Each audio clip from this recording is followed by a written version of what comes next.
What are some of the common problems that you're seeing then with the business owners? Because you must be seeing this on a sort of a daily basis. And a lot of the people that listen to this will be business owners wanting to start businesses. So it'd be quite informative and educational, I imagine, for them. Hopefully, yeah. Okay, so the main problems I see, making decisions based on how much money is in the bank account. Yeah. That's a big one. If you make a decision on, say, hiring or increasing marketing spend or an investment into the business based on how much money is in the bank account without taking account for the other bills that you've got to pay. For example, if we've got a massive corporation tax bill for last year or a VAT bill due for this quarter and we spend that money, then instantly... How many people do that? A lot. Do they? Yeah. A lot. Holy shit. Yeah. I couldn't give you a percentage, but it's really common. So people spend the money they're due to owe to HMRC? Yeah. Yeah. Wow. Yeah. So they confuse that money with being the business's money or their money. Yeah. And so, yeah, often they confuse it with being their money. So they'll actually withdraw it to cover their own personal living expenses. And then they get kind of double hit with that because not only has the business got to repay that money, you've paid tax, but you paid personal income tax on it. So, yeah. Oh my God. It's like really common. So that's number one. Number two is not understanding the difference between profit and cash. So the business owner, the accountant, now all businesses have an accountant, all businesses have a bookkeeper as well. Sometimes bookkeeper and the accountant are the same person, sometimes they're separate. But their job is to look backwards. Their job is to paint a picture of what's happened. The accountant's job is to tell you how much tax you've got to pay to HMRC and to file your accounts. Their job, unless you're specifically appointing them to do this, is not to help you understand those numbers and look forward, right? So when you sit down with the accountant at the end of the year, usually 4 to 6 months after year end, they'll tell you made a profit of whatever, 200 grand.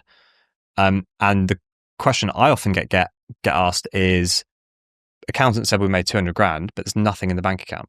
Accountant said we made 500 grand, but there's only 50 grand in the bank account. So what does the profit number mean if there's nothing in the bank account? And it is because there's a difference between profit and cash. Firstly, the dates are actually different, so that the accountant's telling you for the accounting year, and then instantly, one day later, it's out of date. Yeah.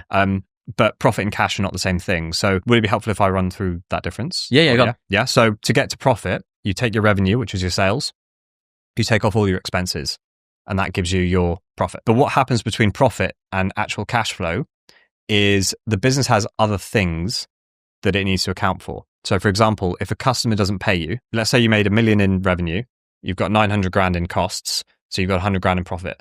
Okay. But a customer then doesn't pay you 100 grand. Okay. So whilst that number still shows up in revenue because you've done the work and issued the invoice, you will not get the cash. So your cash flow then goes from 100K, which is the profit, down to 0 because the customer didn't pay you. Or it could even be that the customer is just taking a while to pay. Okay. Then you've got last year's corporation tax bill, which is another 100 grand, 50 grand. So then you're at minus 50.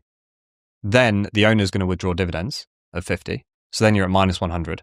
And very quickly you can get to a situation where you really haven't got enough cash in the account to cover the ongoing business needs. And that's the point where you are at risk of going into administration and those sorts of things. Yeah. I see it a lot I see it with all businesses, but construction is a really big one. Okay. Because very often the construction companies will get squeezed by whoever's above them in the chain. They'll get squeezed on price, so their margins are wafer thin anyway. And then they will actually have to front the project. So they'll have to cover the upfront materials and they'll have to cover the labor to start the project. And then they run the risk of, firstly, not getting paid for whatever it may be, 30, 60, 90 days, but also that customer going bust. And then they're in big trouble. And that's what you're seeing a lot at the moment with construction. Yeah. In fact, my mum's she works in finance for a construction company, and they're in a similar position right now because they, like further down the chain, one company went into administration and it's left us a big hole. And not just in their finances, because they're not being paid, but there's a whole domino effect, right, in the construction industry. All these people are relying on each other to get paid.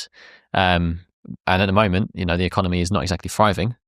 Would you say that, are you seeing a lot of your clients are actually in the construction sector at the moment? Yeah, a lot of my clients are in the construction and trade space. Okay. Yeah, that has just kind of happened naturally rather than through intention, just through word of mouth and referrals. But yeah. Do you have like a remit in terms of who you want to work with? Or are are you happy just to work with anybody who needs some sort of like expert advice? I would say it's usually based on the size of the business and the business owner. Sort of 2 to 15 mil revenue is the typical range.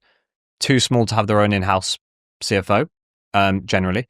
But they're at the point where they've got lots of money coming in and out, and having someone to sit down with them and help guide them on the numbers would be really beneficial. Ambitious, looking to grow. And the thing they're looking for help with is, how do I grow more effectively or efficiently? So it's not necessarily coming in and sort of solving a problem, which is, look, I'm running out of cash here. Are you actually looking at these businesses and saying, right, let's lay out a roadmap for you to grow over the next 5 to 10 years? Exactly. Okay. Those are my favorite clients to work with. Yeah. The ones that are struggling, I can still help, but I do prefer the ones who are kind of in a healthy place and they've got cash and they want to use that cash to allocate to the right places in the business and, grow faster, basically. So then how do you help clients, business owners, to map out that future growth? So we would start with mapping out where they want to go. So probably very similar to you. What's your target? What's your objective? 3 years, 5 years, 10 years, whatever it may be. If you were to, like I said earlier, blank page, where do you want to be with this business, personally and professionally? And then reverse engineer that back to 1 year target, so that if we achieve the 1 year targets, we're on track to achieving that long-term vision. Doesn't mean we're going to achieve it in 1 year, but we're going to be on track. And then using that 1 year target, we break up the numbers. I do all this. I don't bore the client with this. I break the business up into the drivers of the business. So there are 16 drivers that I break the business up into. And we have essentially a target for each of the areas. And then a forecast. So I'll create a forecast for the business across each of the areas, and I create that by understanding the business with the business owner and understanding what's coming in and out of the business, any big projects we might win, any we might lose, and building an accurate forecast of where it looks like we're going to finish. And then we have a clear picture across the business of where we're on track or not. And we rank or rate each area of the business, red, amber, or green. So then the business owner, and this is really the only bit that I show the business owner, red, amber, green, each part of the business. Interesting. And that's all they care about. They don't want to know which number drove the forecast by X amount or any of that stuff. They just want to see what is working, what's not working. And then using that information together, let's come up with some objectives and next steps to drive the decision making so that we can move this thing forward.